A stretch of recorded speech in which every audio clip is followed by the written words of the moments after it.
Lipid और fat जो molecule होते हैं ये वाटर इनसॉल्युबल होंगे, ये तो हम पहले ही जान चुके हैं, और ये हमें एसिड इनसॉल्युबल पूल में मिल रहे थे, ये हमें एसिड इनसॉल्युबल पूल में मिल रहे थे, लेकिन इनकी सॉल्युबिलिटी होती है, ये सॉल्युबल होंगे किसके अंदर सॉल्युबल होते हैं, एक तो एसीटोन के अंदर और दूसरा ईथर। एसीटोन और ईथर के अंदर ये सॉल्युबिलिटी रखेंगे। इनका जनरल फॉर्मूला क्या होगा, इनका जनरल फॉर्मूला होता है CnH2nO2। तो यहां पे आपको ऑक्सीजन इनके अंदर कम कंसंट्रेशन में या लेस देखने के लिए मिलता है। ठीक है, अब अगली बात यहां पे आती है कि ये जो लिपिड या फैट हैं इनके मोनोमर्स कौन से होते हैं। लिपिड या फैट्स को बनाने के लिए दो छोटे मोनोमर्स हैं, एक को हम लोग कहते हैं ग्लिसरॉल या ट्राईहाइड्रोक्सी प्रोपेन, ट्राईहाइड्रोक्सी प्रोपेन, और दूसरा मॉलिक्यूल जो इसके साथ में होता है वो होता है फैटी एसिड। अब अगली बात ध्यान से सुनना मेरी, जो ग्लिसरॉल है या ट्राईहाइड्रोक्सी प्रोपेन है इसको हम लोग रिप्रेजेंट करते हैं इस तरीके से, इस तरीके से, और जो हमारे पास में फैटी एसिड होगा उस फैटी एसिड को हम लोग रिप्रेजेंट करते हैं एक कार्बोक्सिल ग्रुप और उसके साथ में जुड़ा हुआ आर ग्रुप, इसी से हम लोग फैटी एसिड को रिप्रेजेंट करते हैं, है ना।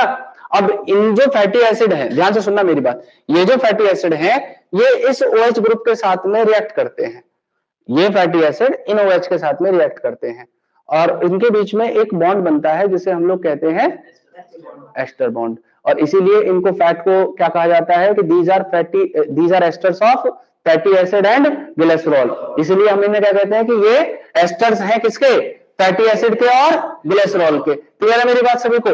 तो यहां पे मैं क्या कह रहा हूं कि ये जो फैटी एसिड है इस फैटी एसिड में कितने भी नंबर आप बढ़ा सकते हो, मतलब यहाँ पे 3 फैटी एसिड मैं आपके सामने लिख दे रहा हूं और ये तीनों के तीनों फैटी एसिड को आप ग्लिसरॉल के साथ में जोड़ सकते हो और उसी बेसिस पे आप इनको मोनो डाई और ट्राइग्लिसराइड के अंदर कंसिडर कर पाओगे। तो यहाँ पे ये जो फैटी एसिड है इस फैटी एसिड के अंदर ये जो आर था, ठीक है, ये आर ग्रुप क्या करता है, ये आर ग्रुप के तौर पे यहां पे या तो मिथाइल प्रेजेंट हो सकता है या यहां पे आपको इथाइल ग्रुप देखने के लिए मिल सकता है या आपको यहां पे CH2 की चेन देखने के लिए मिल सकती है जिसमें मिनिमम 1 और मैक्सिमम 19 कार्बन हो सकते हैं। क्लियर है मेरी बात आपको। तो और इस कार्बोक्सिल को, ये जो आपके पास में कार्बोक्सिल ग्रुप प्रेजेंट था, इस कार्बोक्सिल ग्रुप को मैंने COOH लिखा, इसके बारे में हम लोग अमीनो एसिड पढ़ेंगे, वहां पे भी कार्बोक्सिल ग्रुप आएगा उसके स्ट्रक्चर में। तो यहां पे कार्बोक्सिल के स्ट्रक्चर को आप प्रोबेबली इस तरीके से फॉर्म कर सकते हैं। तो यहां पे देखिए इसके पास में भी कार्बोक्सिल ग्रुप के पास में भी एक OH ग्रुप होगा और यहां पे भी ग्लिसरॉल के अंदर आपको एक OH ग्रुप देखने के लिए मिलेगा। अब आप एक और अच्छे से बात जानते हो कि OH ग्रुप क्या होता है, रिएक्टिव। तो अब इससे बातें रिएक्ट करेंगे आपस में और जब रिएक्ट करेंगे तो यहां से क्या होगा, वाटर रिलीज हो जाएगा और वाटर रिलीज होने के बाद कैसा बॉन्ड बनेगा, एस्टर बॉन्ड। कैसे बनेगा, आओ एस्टर बॉन्ड बना लेते हैं एक बार। देखिए यहां पे मैं क्या कर रहा हूं, ग्लिसरॉल को लिख दे रहा हूं, ट्राईहाइड्रोक्सी प्रोपेन जिसे मैंने कहा, और उस ग्लिसरॉल के साथ में मैं क्या कर रहा हूं, रिएक्ट करवा रहा हूं फैटी एसिड को। ठीक है, रिएक्ट करा रहा हूं फैटी एसिड को।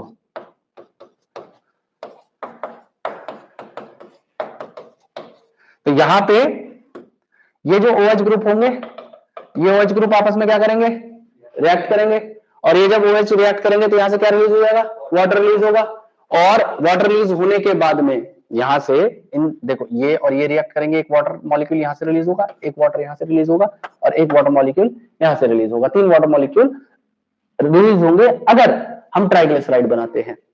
मेरी बात समझ पा रहे हो। तो मैं क्या कह रहा हूं कि इनके बीच में ये दोनों थे, यहां से क्या होगा, जब रिएक्शन होगा तो यहां से वाटर मॉलिक्यूल रिलीज हो जाएंगे। ठीक है, और रिलीज होने के बाद में आपको कुछ ऐसा सा स्ट्रक्चर देखने के लिए मिलेगा। और यहां पे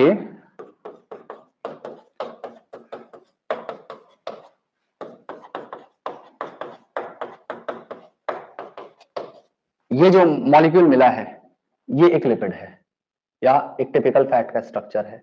ठीक है, ये सबसे सिंपलेस्ट फैट है जो मैंने आपके सामने बनाया है। ये सबसे सिंपलेस्ट फैट का स्ट्रक्चर है और ये जो इनके बीच में बॉन्ड बना हुआ है इसी बॉन्ड को हम लोग एस्टर बॉन्ड कहते हैं। इसी को हम क्या नाम देंगे? एस्टर बॉन्ड नाम देंगे। क्लियर है मेरी बात आपको? और ये जो मॉलिक्यूल मैंने आपके सामने बनाया है ये क्या है? ट्राइग्लिसराइड का स्ट्रक्चर है। अब हम क्या कर सकते हैं? मोनो, डाई और ट्राइग्लिसराइड भी बना सकते हैं depending upon the number of fatty acid are connected to these. ठीक है, जैसे यहां पे सपोज करो ये दो ना जुड़ के केवल पहला वाला फैटी एसिड इससे जुड़ा होता तो ये क्या कहलाता?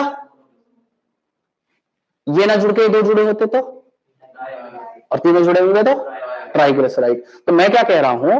मैं ये कह रहा हूं कि जो हमारे ग्लिसराइड होते हैं इन्हें हम एक और नाम से जानते हैं, इन्हें न्यूट्रल फैट भी कहा जाता है। ठीक है, इन्हें न्यूट्रल फैट भी कहा जाता है। और ये जो ग्लिसराइड होते हैं ये तीन कैटेगरी में बांटे गए हैं। कौन कौन सी कैटेगरी है? मोनो, डाई और ट्राइग्लिसराइड। तो मोनोग्लिसराइड वो मॉलिक्यूल हैं, मोनोग्लिसराइड वो मॉलिक्यूल हैं जिनमें एक ग्लिसरॉल के साथ में आपको केवल एक फैटी एसिड देखने के लिए मिलता है। और डाइग्लिसराइड कौन होंगे? जिनके अंदर एक ग्लिसरॉल के साथ में दो फैटी एसिड जुड़े मिलेंगे। Very good. और ट्राइग्लिसराइड कौन से होंगे? एक ग्लिसरॉल और तीन फैटी एसिड जिनके अंदर जुड़े होंगे, उन्हें हम क्या कह देंगे? ट्राइग्लिसराइड मॉलिक्यूल कह देंगे। तो कैसे कैसे बन सकते हैं इनके स्ट्रक्चर? तो देखो बहुत आसान है। आप यहां पे क्या करिए, यहां पे पहले वाले के साथ में केवल एक फैट को जोड़ दीजिए, बाकी जो दो OH ग्रुप बचे थे उन OH ग्रुप को एज इट इज छोड़ दीजिए। तो यहां पे देखो एक फैट और एक ग्लिसरॉल, मोनोग्लिसराइड कहलाएगा। क्लियर है?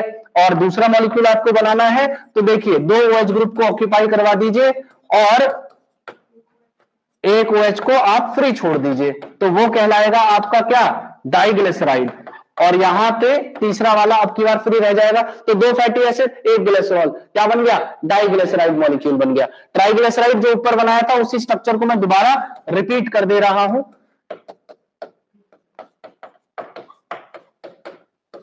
और मैंने आपको एक बात और बताई थी कि आर ग्रुप के तौर पे क्या प्रेजेंट हो सकता है?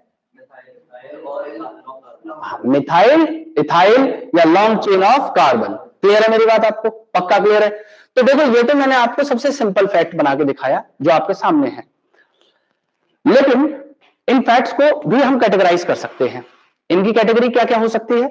जैसे सिंपल फैट, कंपाउंड फैट और डिराइव्ड फैट। तो आइए उनकी डिटेल पढ़ लेते हैं कि सिंपल, कंपाउंड या डिराइव्ड फैट कैसे बनते हैं। बहुत आसान है, कोई भी परेशानी नहीं होनी चाहिए। आप लोगों ने तो पढ़ा है तो आपको तो और नहीं होनी चाहिए। अगर आपसे मैं क्वेश्चन पूछूंगा तो आप मुझे बताएंगे। ठीक है, तो ध्यान से सुनिएगा मैं क्या कर रहा हूं यहां पे। मैं अगले फैट्स को कैटेगराइज कर रहा हूं तीन कैटेगरीज के अंदर।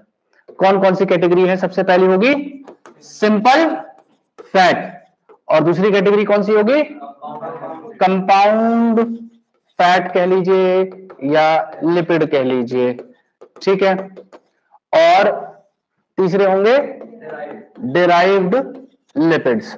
ये तीन कैटेगरी में हमने इन्हें बांटा हुआ है। तो सबसे पहले सिंपल लिपिड, जिनमें सबसे ज्यादा डिटेल जो आपके एनसीईआरटी में दिया हुआ है, और कंपाउंड लिपिड और डिराइव्ड लिपिड में कम है, लेकिन मैं इसमें एक्स्ट्रा बताया था तो यहां पे भी एक्स्ट्रा बता दूंगा कि कौन कौन सी चीजें होती हैं। तो देखिए सिंपल लिपिड वो होते हैं जो एस्टर होते हैं of fatty acid and glycerol. तो जो एस्टर्स हैं फैटी एसिड और ग्लिसरॉल के, उन्हें हम सिंपल लिपिड कहते हैं। और कंपाउंड लिपिड वो होंगे जो एस्टर्स होंगे फैटी एसिड और ग्लिसरॉल के, लेकिन उनके साथ में कोई एक्स्ट्रा ग्रुप जुड़ जाएगा, लेकिन वो ग्रुप जो जुड़ेगा वो नॉन लिपिड नेचर का होना चाहिए। मतलब उसमें लिपिड पार्ट नहीं होना चाहिए, जैसे फॉस्फेट, शुगर या प्रोटीन। अगर जुड़ गई तो वो बन जाएगा कंपाउंड। तो मैं यहां पे क्या कह रहा हूं, ये जो होते हैं कंपाउंड लिपिड, ये भी एस्टर होंगे of fatty acid and glycerol, और इनके साथ में कोई अदर ग्रुप यहां पे जुड़ जाएगा, और अदर ग्रुप जो यहां पे होगा उसके तौर पे फॉस्फेट था, उसके तौर पे क्या प्रेजेंट था, प्रोटीन, और उसके तौर पे और क्या प्रेजेंट था, शुगर्स या कार्बोहाइड्रेट प्रेजेंट हो सकती है। तो तीन चीजों से देखो, इन दोनों में क्या डिफरेंस है, यहां पे फैटी एसिड ग्लिसरॉल है और यहां पे फैटी एसिड ग्लिसरॉल के साथ में अदर ग्रुप आ रहा है।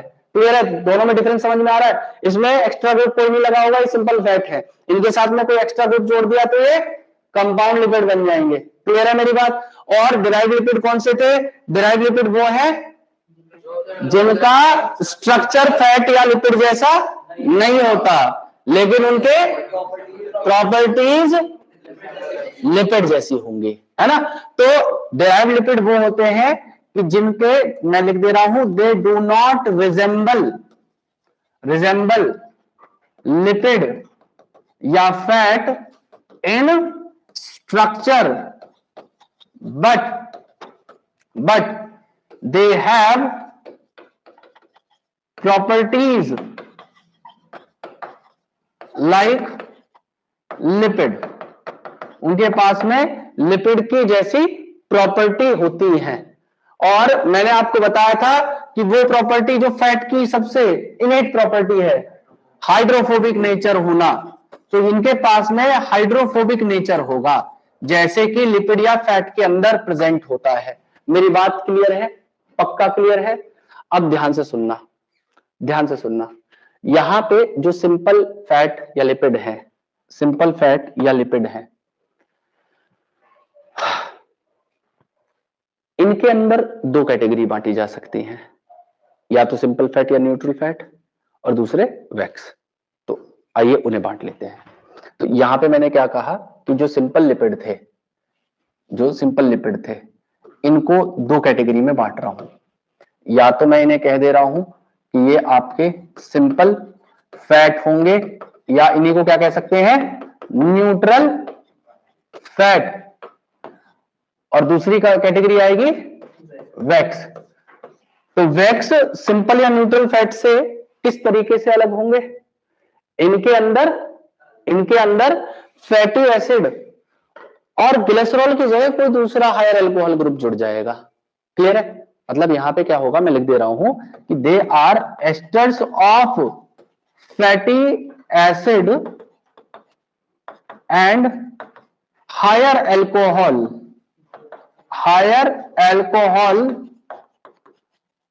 अदर देन ग्लिसरॉल, मतलब ग्लिसरॉल से कोई दूसरा हायर अल्कोहल ग्रुप ये अपने साथ में जोड़ के चलते हैं। क्लियर है मेरी बात आपको। और जो सिंपल या न्यूट्रल फैट होते हैं, सिंपल या न्यूट्रल फैट होते हैं, इन सिंपल और न्यूट्रल फैट को हम लोग दो कैटेगरी में बांट सकते हैं। एक तो कैटेगरी में बांटा जा सकता है इनको on the basis of double and triple या सिंगल बॉन्ड आप कह सकते हो। तो on the basis of single double bond, तो इनको आप कैटेगराइज कर सकते हो कौन कौन सी कैटेगरी में, सैचुरेटेड और अनसैचुरेटेड फैटी एसिड्स की कैटेगरी में, है ना।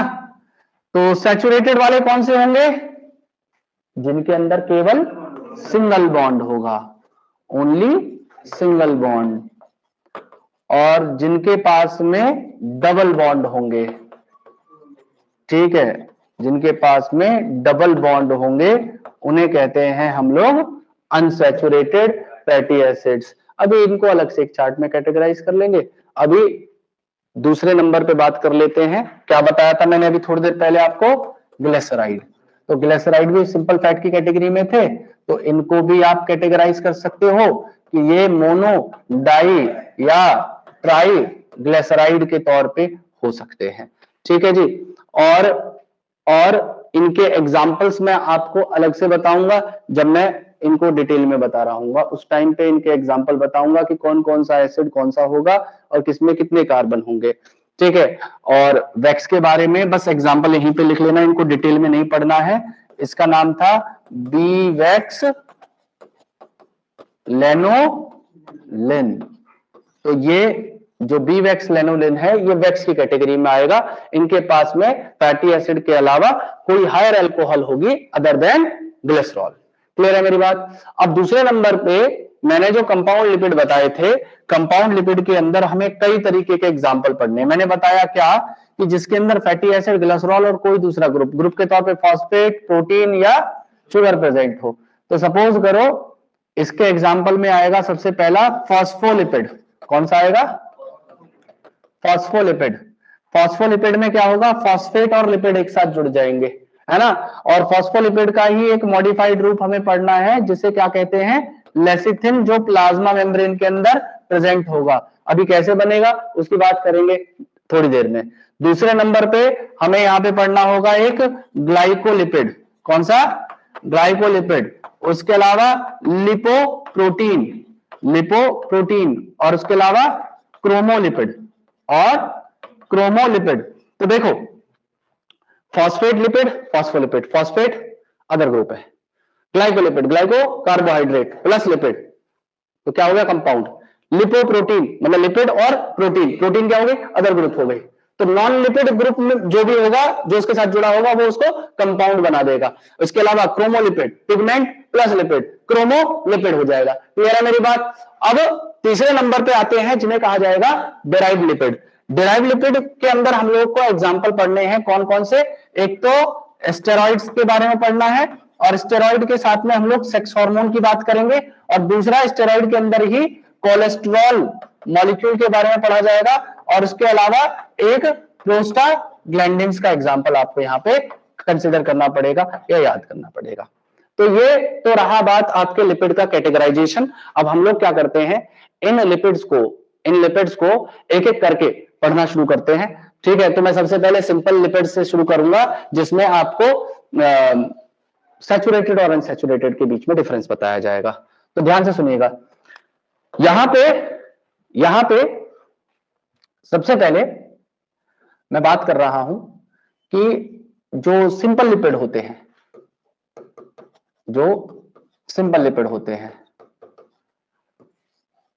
उनको ऑन बेसिस ऑफ डबल या सिंगल बॉन्ड, ये आवाज कहां से आई? डकार,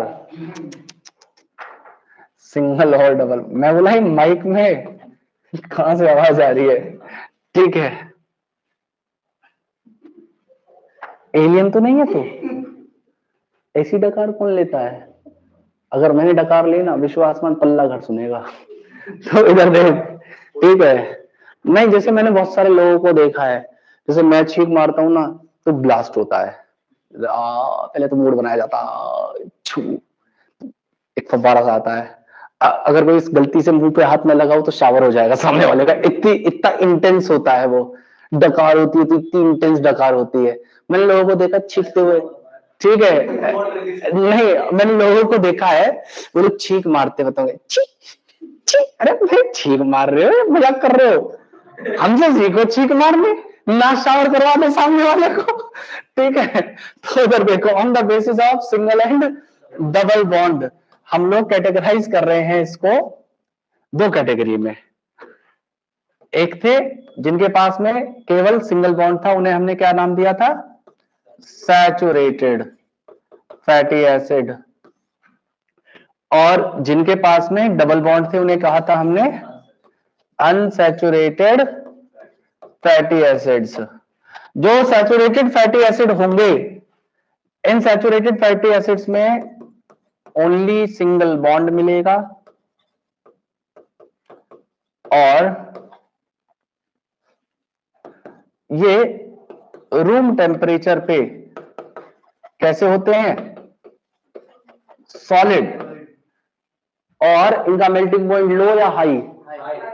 they have high melting point. इनका मेल्टिंग पॉइंट हाई रहेगा। अच्छा ये बताइए इसके अंदर कौन से आएंगे, बटर और घी, ये इसी के एग्जाम्पल हैं। ये एनिमल सोर्स से होंगे, प्लांट सोर्स से होंगे, ये सारे के सारे एनिमल सोर्स से मिलते हैं हमें, ये सब के सब हमें एनिमल सोर्स से मिलते हैं। उसके अलावा यहां पे,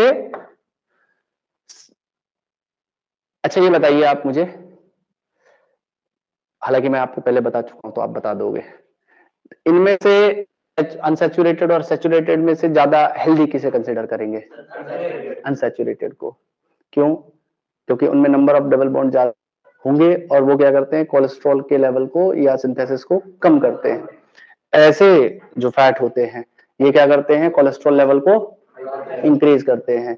तो जब सबके सब कोलेस्ट्रॉल लेवल को और हार्ट डिजीज के रिस्क को क्या करते हैं, इंक्रीज करने का काम करते हैं। एग्जाम्पल थे इसके पाल्मिटिक एसिड और स्टेरिक एसिड। अब अगली बात है अनसैचुरेटेड फैटी एसिड्स के बारे में जान लेते हैं। तो देखिए अनसैचुरेटेड फैटी एसिड्स वो होंगे जिनके अंदर आपको डबल बॉन्ड प्रेजेंट मिलते हैं, जिनके अंदर आपको डबल बॉन्ड प्रेजेंट मिलेंगे। क्लियर है मेरी बात आपको?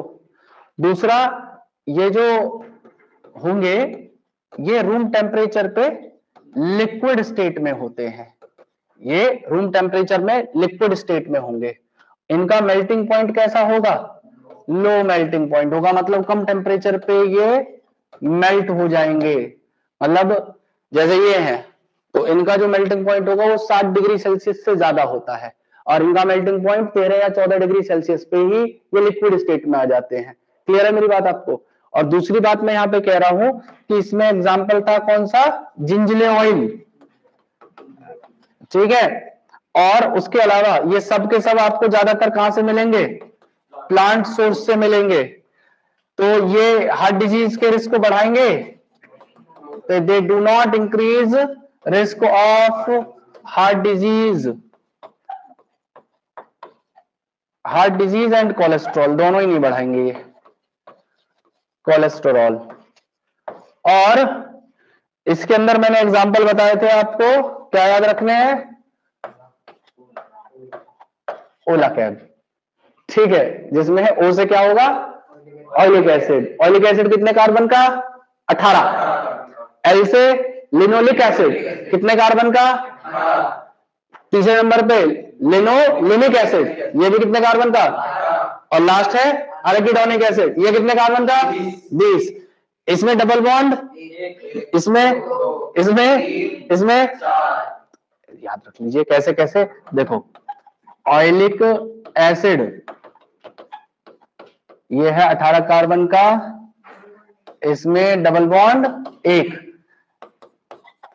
लिनोलिक एसिड ये कितने कार्बन का, 18, डबल बॉन्ड 2, इसमें लिनोलिनिक एसिड ये कितने कार्बन का, इसमें डबल बॉन्ड, और ये एराकिडोनिक एसिड 20 कार्बन का, डबल बॉन्ड 4। तो मेरी जगह अगर मैं आपको लिपिड पढ़ाने के लिए खड़ा कर दूं तो पढ़ा दोगे ना? स्कूल में पढ़ा के आना, ठीक है। तो ध्यान रखना इस बात का, हाँ मेरे परफेक्शन ऐसी होनी चाहिए कि जब आपको पढ़े तो दूसरों को पढ़ा सको, है ना। और एक मैंने कहीं पे बात पढ़ी थी कि आपने किसी टॉपिक को तब तक नहीं पढ़ा जब तक आप उसे दिमाग में इमेजिन नहीं कर पाए। मतलब मैं क्या कह रहा हूं, जब तक आप इमेजिनेशन ना ला पाए। इमेजिनेशन का मतलब ये नहीं कि आप फैट के स्ट्रक्चर को दिमाग में इमेजिन कर रहे हैं, इतने सारे कार्बन होंगे इसमें, बहुत बड़ी इस चेन। इसका मतलब ये है कि अगर आप आंख बंद करो तो आपको सीक्वेंस याद आ जाना चाहिए, वो जो सीक्वेंस आपको पढ़ाया गया है, तो तब तो मानना आपने पढ़ाई करी है।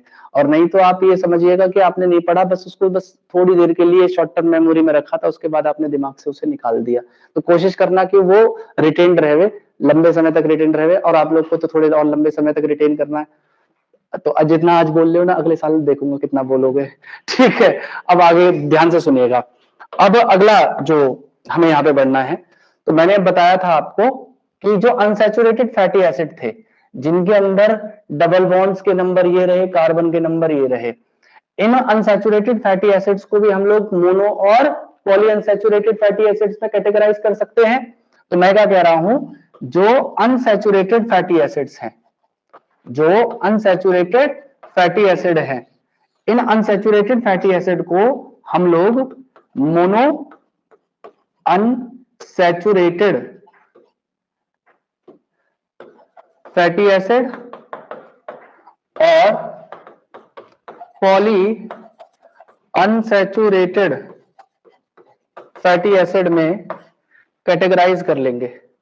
मोनो अनसैचुरेटेड फैटी एसिड जो है, मोनो अनसैचुरेटेड फैटी एसिड जो है, इनके पास में केवल, अच्छा इन्हें क्या कहा जाएगा, ये, और इनके पास में केवल सिंगल डबल बॉन्ड होता है, सिंगल डबल बॉन्ड होता है। तो अभी हम लोगों ने सिंगल बॉन्ड डबल बॉन्ड वाला कौन पढ़ा, ऑयलिक एसिड। तो इसका एग्जांपल क्या हो जाएगा, ऑयलिक एसिड, डबल बॉन्ड इसमें एक है। पॉली अनसैचुरेटेड फैटी एसिड्स को हम लोग क्या कहते हैं, और इनके अंदर more than one double bond होगा, ठीक है। तो आप एक तरीके से कह लीजिए 2 और मोर डबल बॉन्ड इनके पास में हो सकते हैं। और इसके अंदर क्या हो जाएगा, ऑल बचेगा या LLA बचेगा। सीक्वेंस में याद कर लेना ज्यादा बेहतर है। कौन कौन से थे इसमें, लिनोलिक, लिनोलिनिक और अरेकिडोनिक एसिड।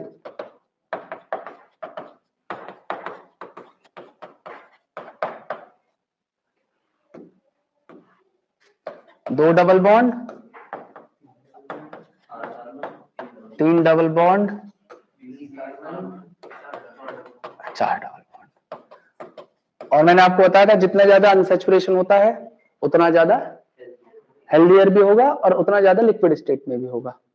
जितना ज्यादा डबल बॉन्ड बढ़ेंगे उतनी लिक्विडिटी या फ्लूइडिटी उस फैट की बढ़ेगी, ठीक है। तो मैं यहाँ पे इस चीज को ऐसे लिख दे रहा हूं कि मोर द अनसैचुरेशन, जितना ज्यादा अनसैचुरेशन होगा, मतलब जितने ज्यादा डबल बॉन्ड हाई होंगे उतना ज्यादा फ्लूइडिटी भी उसकी हाई होगी और उतना ज्यादा हेल्दियर उसे कंसिडर किया जाएगा, ठीक है। उतना ज्यादा हेल्दियर उसे कंसिडर किया जाएगा। तो मोर द अनसैचुरेशन या more the number of double bond, more will be the fluidity and healthier it is. Clear है मेरी बात सभी को, पक्का क्लियर है। और मैंने एक चीज आपको एक्स्ट्रा बताना चाहता हूं, वो बात यह है कि देखो जो पोलर रीजन है वहां पे कोल्डर एनवायरनमेंट है काफी ज्यादा, मतलब वहां का टेम्परेचर क्या होता है, बहुत ज्यादा, सब 0 डिग्री माइनसेस में रहता है, नहीं रहता। अच्छा आप एक चीज और जानते हो कि जो प्लाज्मा मेम्ब्रेन है, जो प्लाज्मा मेम्ब्रेन है उसका कैसा नेचर होता है, क्वासी फ्लूइड नेचर होगा, उसका नेचर होगा क्वासी फ्लूइड या सेमी फ्लूइड नेचर का होता है। प्लाज्मा मेम्ब्रेन एक डायनेमिक स्ट्रक्चर है, इसमें मूवमेंट चलते रहते हैं, लेटरल फ्लिप फ्लॉप दोनों होते हैं, ठीक है, सारा होता है। बात समझ पा रहे हो, नहीं समझ पा रहे हो? तो सपोज करो बहुत माइनस में टेम्परेचर है, मतलब -15 पहुंच गया टेम्परेचर। तो ऐसी कंडीशन में अगर हम जैसे लोग हम जैसे लोग वहां पे रहने लग जाए तो हमारी प्लाज्मा मेम्ब्रेन फ्रीज कर जाएगी, जिसकी वजह से सर्वाइवल इफेक्ट होगा। तो हम लोगों की प्लाज्मा मेम्ब्रेन से अलग प्लाज्मा मेम्ब्रेन होती है पोलर रीजन में रहने वाले मैमल्स की। उनकी जो लिपिड बाइलेयर होती है ना, उसमें जो फैटी एसिड टेल होती है, उस फैटी एसिड टेल में बहुत हाई डिग्री ऑफ अनसैचुरेशन होता है। मतलब हमारी जो प्लाज्मा मेम्ब्रेन है उसमें अनसैचुरेशन उतना नहीं है जितना अनसैचुरेशन आपको किसमें मिलेगा, पोलर रीजन में रहने वाले मैमल्स की प्लाज्मा मेम्ब्रेन में। क्यों? क्योंकि मैंने बताया जितना ज्यादा अनसैचुरेशन उतनी ज्यादा फ्लूइडिटी। तो वहां का टेम्परेचर है लो टेम्परेचर में क्या होगा, प्लाज्मा मेम्ब्रेन फ्रीज कर सकती है, तो उसको फ्लूइडिटी मेंटेन करवाने के लिए डिग्री ऑफ सन सैचुरेशन उनके अंदर ज्यादा होगा, वो उनकी अडेप्टेशन है, वो क्या है, एक तरीके की बायोकेमिकल अडेप्टेशन है जो उन्होंने अपने अंदर करी है। तो उनकी प्लाज्मा मेम्ब्रेन की जो लिपिड बाइलेयर है और हमारी जो प्लाज्मा मेम्ब्रेन की लिपिड बाइलेयर है वो एक दूसरे से क्या होगी, डिफरेंट होगी। क्लियर है मेरी बात, मतलब उनकी प्लाज्मा मेम्ब्रेन में डिग्री ऑफ अनसैचुरेशन आपको ज्यादा मिलेगा और हमारे में कम मिलेगा, मतलब हमारी प्लाज्मा मेम्ब्रेन में डबल बॉन्ड कम होंगे, उनकी प्लाज्मा मेम्ब्रेन में डबल बॉन्ड ज्यादा होंगे। मेरी बात समझ में आ गई जो मैं कहना समझाना चाह रहा हूं। चलिए, ये तो रही बात इसकी। अब ये तो हमारे कौन खत्म हुए हैं, ये खत्म हुए हैं हमारे सिंपल लिपिड। अब बात कर लेते हैं दूसरे नंबर पे किसकी, कंपाउंड लिपिड्स की। ठीक है, कंपाउंड लिपिड की, कंपाउंड लिपिड की।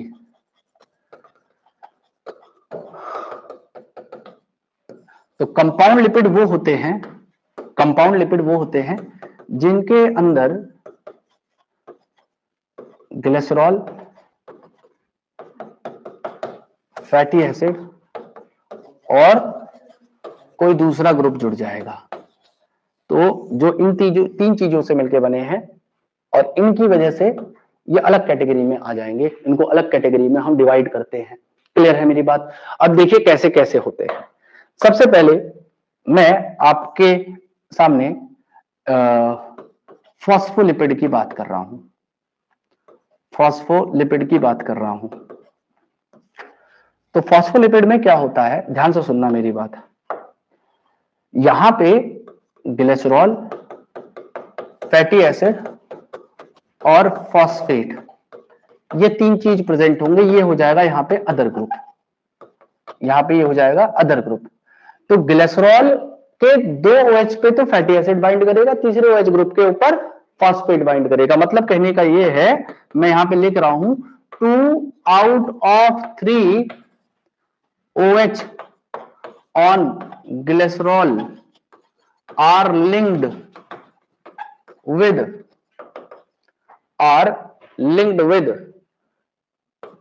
fatty acid and third OH is linked with phosphate।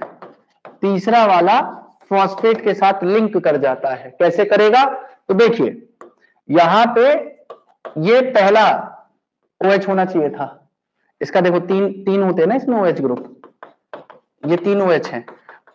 बेटे आप अगर नहीं लिख पा रहे हो ना, तुम भी ऐप पे ज्वाइन हो जाना, रिकॉर्डिंग है उससे तसल्ली से कर लेना, ठीक है, रिकॉर्डिंग है। दरअसल देखो यहाँ पे स्पीड में ही चलना होगा, ऐसा तो नहीं 11th या 12th का बैच चल रहा, आराम आराम से पढ़ाते रहो, यहाँ तो स्पीड में पढ़ाया जाएगा क्योंकि हमारे क्या करने हैं, मैक्सिमम चैप्टर्स कंप्लीट करने हैं।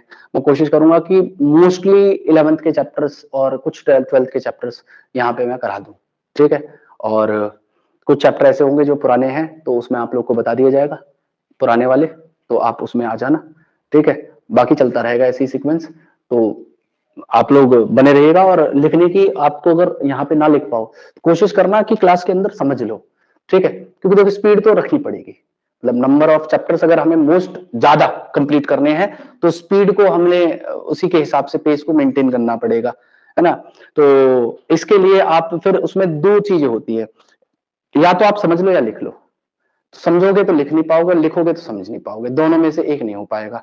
तो समझना ज्यादा मैंडेटरी है, लिखने के लिए आपके पास में ऑप्शन है, मैं क्या दे रहा हूं कि आप रिकॉर्डिंग से जाके दोबारा इसे देख सकते हो और अपने नोट्स को कंप्लीट कर सकते हो, ये ज्यादा बेहतर तरीका होगा। मोनल दीदी फोन मत चलाइए आप, ठीक है। अब ध्यान से सुनिए, अब ये तो रहे पहला OH, दूसरा OH और तीसरा OH। मैंने बोला 2 out of 3, पहला दूसरा, ये पहला और दूसरा दो थे ना, ये किसके साथ में लिंक हो जाएगा, ये भी फैटी एसिड के साथ में लिंक होगा और ये भी फैटी एसिड के साथ लिंक होगा, ये किसके साथ ऐड हो जाएगा, फॉस्फेट के साथ ऐड कर जाएगा, ठीक है। तो यहां पे ये जो मॉलिक्यूल बनेगा, ये जो मॉलिक्यूल आप बनाएंगे,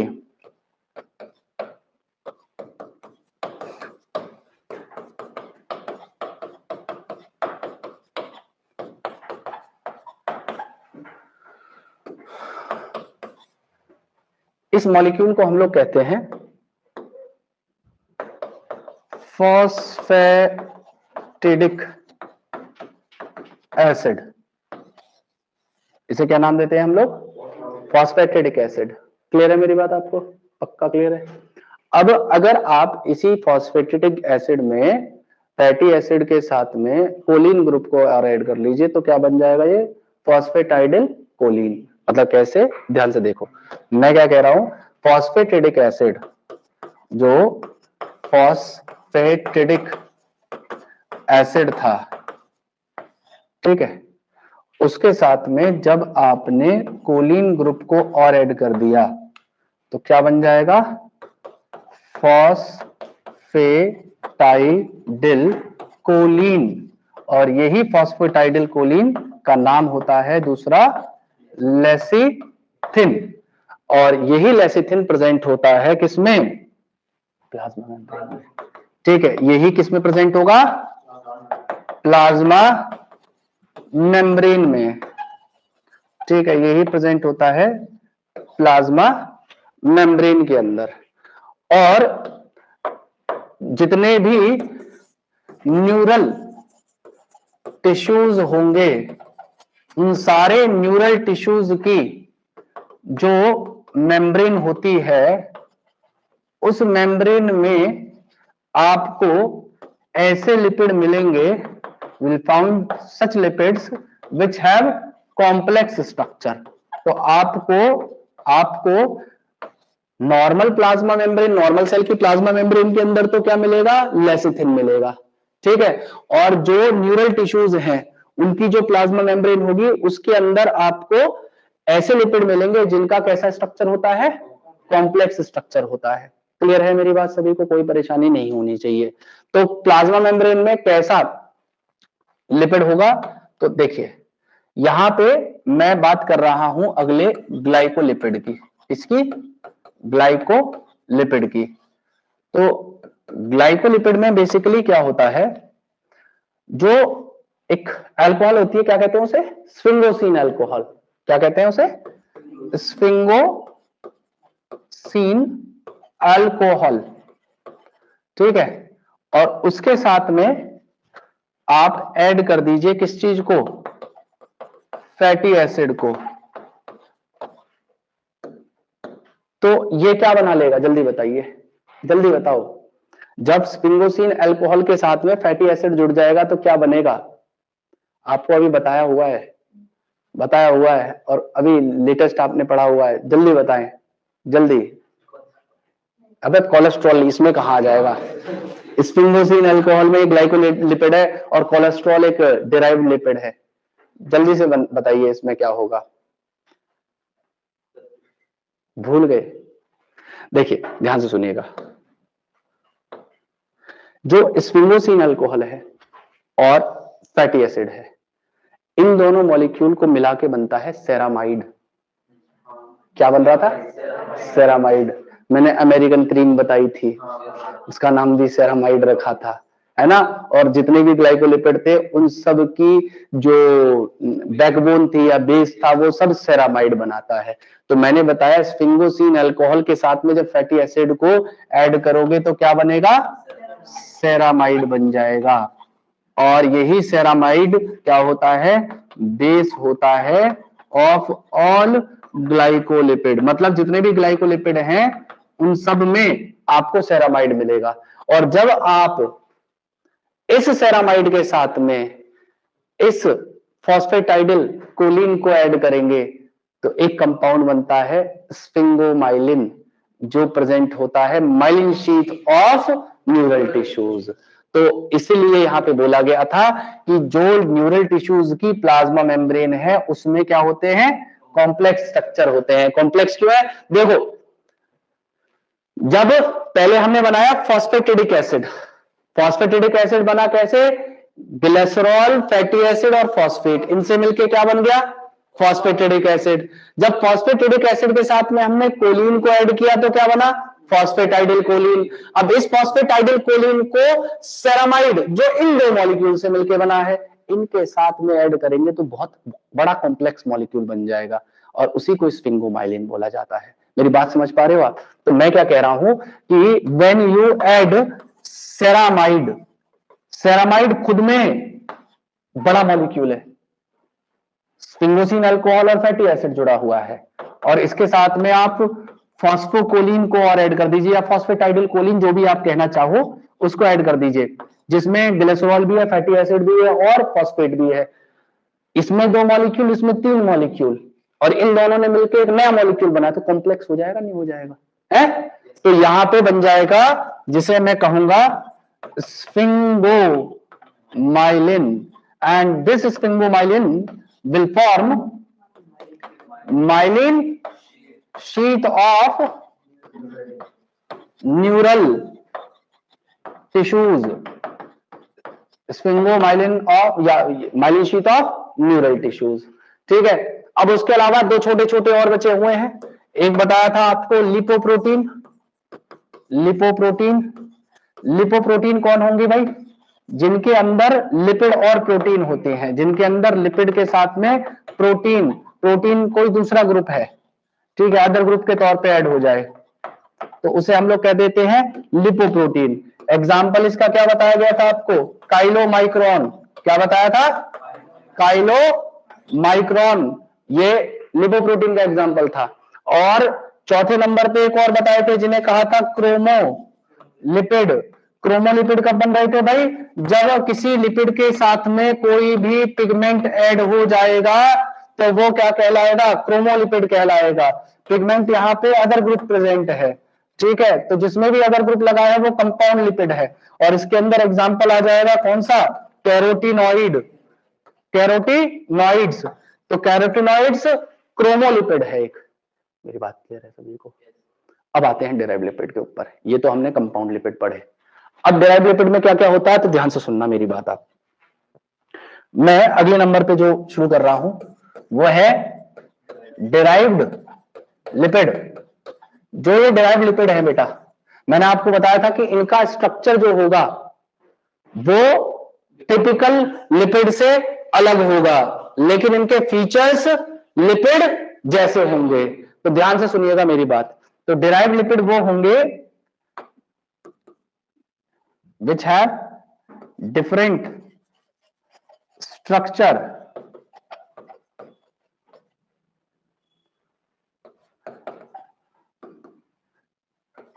than lipid, but their properties are similar to lipid। वो प्रॉपर्टी कौन सी है? हाइड्रोफोबिसिटी।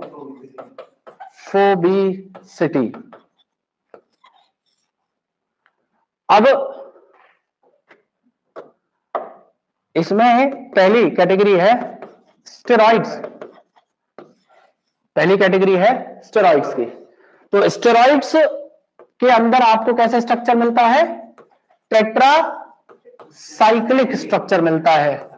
टेट्रासाइक्लिक स्ट्रक्चर का मतलब है कि इनके अंदर आपको 4 रिंग्स मिलेंगी, और इन 4 रिंग्स के साथ में आपको डबल बॉन्ड और आर ग्रुप देखने के लिए मिलता है। मतलब कहने का यह है कि अगर किसी कोलेस्ट्रॉल या सेक्स हार्मोन को हमें बनाना होगा तो उन सब में आपको सभी के अंदर एक कॉमन फीचर देखने के लिए मिलता है, उन सभी के अंदर आपको कॉमन फीचर देखने के लिए मिलता है, और इनके साथ में यहां पे डिफरेंट आर ग्रुप और इसी के अंदर डिफरेंट चेन अलग अलग हो जाएंगे, और बॉन्ड्स इसमें जो लगे हुए कार्बन है उनके बीच में अलग हो जाएंगे। बाकी ये चारों रिंग सब में कॉमन होती है। मैं यहां पे क्या कह रहा हूं कि जो 4 सेक्स हार्मोन होते हैं, जैसे कि एस्ट्राडायोल, एस्ट्रोजन, टेस्टोस्टेरोन और प्रोजेस्टेरॉन, इन चारों के चारों मॉलिक्यूल का कॉमन स्ट्रक्चर होगा, मतलब सेम स्ट्रक्चर होगा, सब में ये चारों रिंग मिलेंगी। बस डिफरेंट क्या होगा? इनके साथ में जो आर ग्रुप जुड़ा हुआ है और इनके चेन में डबल बॉन्ड कितने हैं, ठीक है, वो इनके स्ट्रक्चर को, चारों के स्ट्रक्चर को अलग कर देगा, बाकी इनका सबका कॉमन स्ट्रक्चर होता है। तो मैं क्या लिख रहा हूं कि these all have common structure, इन सभी का कॉमन स्ट्रक्चर होता है, but different R group and number of double bond varies. इनके अंदर आर ग्रुप डिफरेंट होगा और नंबर ऑफ डबल बॉन्ड यहां पे वेरी कर जाएंगे इन चारों मॉलिक्यूल में। और यही स्टेरॉइड्स को आप कह सकते हो कि ये प्रिकर्सर होते हैं किसके, सेक्स हार्मोन्स के, ठीक है। ये जितने भी सेक्स हार्मोन बनेंगे उन सबको बनाने का काम इन्हीं स्टेरॉइड्स का होता है। और इसी स्टेरॉइड की कैटेगरी में एक मॉलिक्यूल था जिसे हम लोग क्या कह रहे थे, कोलेस्ट्रॉल, जो कितने कार्बन से बना हुआ था, 27, और उसमें OH कितना था, एक सिंगल OH ग्रुप जिसमें जुड़ा हुआ था। और ये कोलेस्ट्रॉल कहां पे प्रेजेंट था, एनिमल्स के अंदर, और बनाया कहां पे जा रहा था, एनिमल्स की प्लाज्मा मेम्ब्रेन में प्रेजेंट था, स्टेबलाइजर का काम कर रहा था, और most of the animal tissues के अंदर इसे सिंथेसाइज किया जाता है और बनता है लिवर के अंदर। तो this is synthesized in liver and found in most animals, ज्यादा एनिमल्स में आपको ये मिलता है। और it is also present in plasma membrane and act as stabilizer। ये स्टेबलाइजर के तौर पे एक्ट करेगा। क्लियर है मेरी बात, आपको पक्का क्लियर है। अब लास्ट हमारा मॉलिक्यूल था जिसे मैंने बोला था प्रोस्टाग्लैंडिन। प्रोस्टाग्लैंडिन्स जो होते हैं ये डिराइव होते हैं, they are derive from arachidonic acid. तो ये अराकिडोनिक एसिड से डिराइव्ड होते हैं और ये एक्ट करते हैं एज सिग्नल मॉलिक्यूल, ठीक है। ये सिग्नल मॉलिक्यूल के तौर पे एक्ट करते हैं inside human body. Signal molecule का मैंने एग्जांपल बताया था कि जो सेमाइनल प्लाज्मा प्रेजेंट था या सेमाइनल फ्लूइड था या सीमन के अंदर जो फ्लूइड प्रेजेंट था उसमें प्रोस्टाग्लैंडिन प्रेजेंट होते हैं। और वो प्रोस्टाग्लैंडिन क्या कर रहे थे, किसके ऊपर बाइंड कर रहे थे, यूट्रस की वॉल पे बाइंड कर रहे थे, जिसकी वजह से क्या हो रहा था, सीमन का एसेंट हो पा रहा था ऊपर और वो क्लोज प्रोक्सिमिटी में पहुंच रहा था किसके, फर्टिलाइजेशन साइट के, ठीक है। तो यहाँ पे ये तो रही बात प्रोस्टाग्लैंडिन की।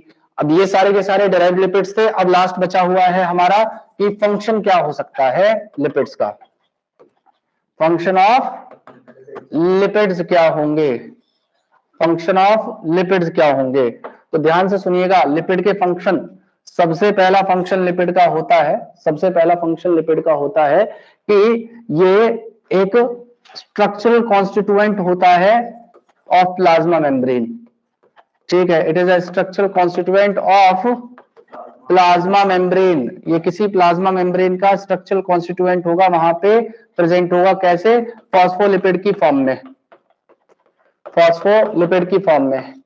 दूसरा ये क्या कर सकता है भाई, ये एक तरीके का रेस्पिरेटरी सबस्ट्रेट भी है, ये एक तरीके का रेस्पिरेटरी सबस्ट्रेट है और इसके ऑक्सीडेशन पे, ठीक है, जब भी हमारे फैट का ऑक्सीडेशन होता है तो इसमें जो एनर्जी निकलती है वो एनर्जी इतनी ज्यादा होती है कि अगर आप किसी प्रोटीन या कार्बोहाइड्रेट को ऑक्सीडाइज करो वहां से भी इतनी एनर्जी नहीं मिलेगी। तो they during oxidation fat release more energy in comparison to protein and carbohydrates. मतलब मैं क्या कह रहा हूं कि एक तरफ फैट या लिपिड को लीजिए और दूसरी तरफ प्रोटीन या कार्बोहाइड्रेट को ले लीजिए, इनको ऑक्सीडाइज कर दीजिए, रेस्पायर कर दीजिए, इनका ऑक्सीडेशन कर दीजिए और इन दोनों के अंदर जो एनर्जी निकलेगी उसका कंपैरिजन करिए आप। मेरी बात समझ पा रहे हो? तो यहाँ पे जो एनर्जी होगी वो एनर्जी हाई होगी इनसे रिलीज होने वाली एनर्जी के, ठीक है। इनमें एनर्जी कम रिलीज होगी, इनमें एनर्जी इनके मुकाबले ज्यादा होती है। क्लियर है मेरी बात सभी को? तो यहाँ पे स्ट्रक्चरल कॉन्स्टिट्यूशन प्लाज्मा मेम्ब्रेन के फॉस्फोलिपिड, दूसरा मैंने बताया कि इनके ऑक्सीडेशन से हाई एनर्जी मिलती है दूसरे रेस्पिरेटरी सबस्ट्रेट के मुकाबले। उसके अलावा और क्या हो सकता है?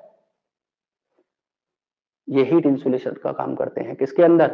कोल्डर एनवायरनमेंट में रहने वाले मैमल्स के सबक्यूटेनियस टिश्यूज में, है ना। ब्लबर मैंने बताया था, ब्लबर, सील, ठीक है। तो मैंने बताया, तो ये क्या करते हैं? ये हीट इंसुलेशन देते हैं, heat insulation in mammals, in mammals who live in colder या polar region and accumulate in subcutaneous tissues, ठीक है। सबक्यूटेनियस लेयर में ये एक्यूमुलेट हो जाते हैं और उनको क्या करते हैं? प्रोटेक्ट करते हैं किससे? कोल्डर एनवायरनमेंट से, ठीक है। उनकी बॉडी को, उनकी बॉडी की हीट को मेंटेन रखने में मदद करते हैं, उनकी बॉडी हीट बाहर रिलीज ना हो, क्योंकि बाहर बहुत ज्यादा ठंड है। तो जैसे हम लोग अभी जैकेट पहन रहे हैं ना, अलग अलग कपड़े पहन रहे हैं, क्यों पहन रहे हैं? ताकि हमारी बॉडी हीट बाहर के एनवायरनमेंट के हिसाब से लूज ना हो जाए। क्यों? अगर देखो हम लोग नंगे घूमने लग जाएं एग्जाम्पल के तौर पे, अरे मैं मतलब एग्जाम्पल बता रहा हूं, तो अगर हम लोग कपड़े ना पहने, ठीक है, या आप सपोज करो गर्मी वाले कपड़े सर्दी में पहने, तो ऐसी कंडीशन में क्या होगा? बाहर का टेम्परेचर है बहुत लो, तो लो टेम्परेचर में आपकी बॉडी को क्या करना होगा? 37 डिग्री सेल्सियस मेंटेन करना पड़ेगा। कितना मेंटेन करना है? 37 डिग्री सेल्सियस आपकी बॉडी को मेंटेन करना है। सपोज करो बाहर का टेम्परेचर है 10-15 डिग्री सेल्सियस, तो क्या होगा? आपकी बॉडी का टेम्परेचर बाहर के टेम्परेचर से ज्यादा है, तो आपकी बॉडी क्या करेगी? उस हीट को एनवायरनमेंट में रिलीज करने की कोशिश करेगी, और आपकी बॉडी क्या चाहेगी? इतना ही मेंटेन रहे। तो आपकी बॉडी को क्या करना पड़ेगा? Heat generation. हीट जनरेशन के लिए आप क्या करोगे? शिवरिंग, दांत खटखटाओगे, कांपोगे, ठीक है। क्यों कांपोगे? आपकी मतलब जब वर्क होगा, आपकी जो मसल्स शिवर करेंगे, तो उससे क्या होगा? हीट जनरेशन होगा। तो यहाँ पे सपोज करो यहाँ पे तो माइनस में टेम्परेचर है, तो ये तो बेचारे, इनके तो दांत ही ना रहे इस हिसाब से, इतने कटकटाएंगे ये लोग। लेकिन यहाँ पे उन्हें बचा कौन रहा है? उनकी बॉडी हीट को लूज होने से कौन रोक रहा है? जो फैट की लेयर सबक्यूटेनियस टिश्यूज में एक्यूमुलेट हुई है, वो वहां पे क्या करेगी? उनकी पूरी बॉडी की तरफ चारों तरफ एक मोटी सी एनवेलप या एक लेयर बना लेगी, जिससे उनकी बॉडी हीट उन्हीं के अंदर रहेगी, बाहर रिलीज नहीं हो पाएगी। बाहर का कितना भी ठंडा एनवायरनमेंट हो, वो बॉडी के अंदर असर नहीं कर पाएगा। क्लियर है मेरी बात आपको? तो अगली बात यहां पे है इसके अंदर कि ये क्या करते हैं? ये एक तो जो लीव्स हैं, उन लीव्स के ऊपर क्यूटिन जो वैक्स है, वो एक लेयर बनाता है जिसे क्यूटिकल कहा जाता है, जो क्या करता है? प्रिवेंट करता है किस चीज को? जो प्रिवेंट करता है ट्रांसपिरेशन को। और दूसरा, जो बर्ड्स होती हैं उनके फेदर के ऊपर बर्ड्स क्या करती हैं? उनके पास में एक प्रीन ग्लैंड होती है, उस प्रीन ग्लैंड से ये कुछ वैक्सी या ऑयली सिक्रीशन रिलीज करती हैं। उन सिक्रीशन को ये अपने फेदर के ऊपर लगा लेती हैं, जिससे उनके फेदर्स क्या हो जाते हैं? वाटरप्रूफ हो जाते हैं, ठीक है। क्या हो जाएंगे? इनके फेदर्स वाटरप्रूफ हो जाते हैं, तो गीले होने पे भी उनको उड़ने में समस्या नहीं होगी। हाइड्रोफोबिसिटी हो जाएगी ना, पंखों के ऊपर वैक्स लग गया, पानी भी गिर जाए तो पानी उसके ऊपर नहीं आ पाएगा। लेकिन सपोज करो वैक्स या ऑयली सिक्रीशन नहीं होता उसके फेदर के ऊपर, तो पानी आराम से उसके अंदर एब्जॉर्ब हो जाता, उनके पंखों का वेट ज्यादा हो जाता, तो उड़ नहीं पाती। तो पानी से बचने के लिए वो क्या करती हैं? अपने फेदर्स के ऊपर वैक्स को लगा लेती हैं, और प्रीन ग्लैंड उनके टेल पे होती है, तो उसी टेल से वो क्या करती हैं? उस वैक्स को लेंगी और अपने फेदर्स के ऊपर उसे अप्लाई कर देती हैं और उस चीज को करने के लिए वो अपने बीक का इस्तेमाल करती है। उनके पास हमारे तेरे हाथ पैर तो नहीं कि हम बॉडी लोशन लगा रहे हैं, वो तो बेचारी बीक से ही लेंगी और उसी से अपने पंखों के ऊपर उसे स्प्रेड कर देती हैं। उस प्रोसेस को क्या कहते हैं? प्रीडिंग कहते हैं। दैट प्रोसेस ये प्रिकर्सर होते सारे सेक्स हार्मोन के। तो जितने भी प्रिकर्सर होंगे ऑफ ऑल सेक्स हार्मोन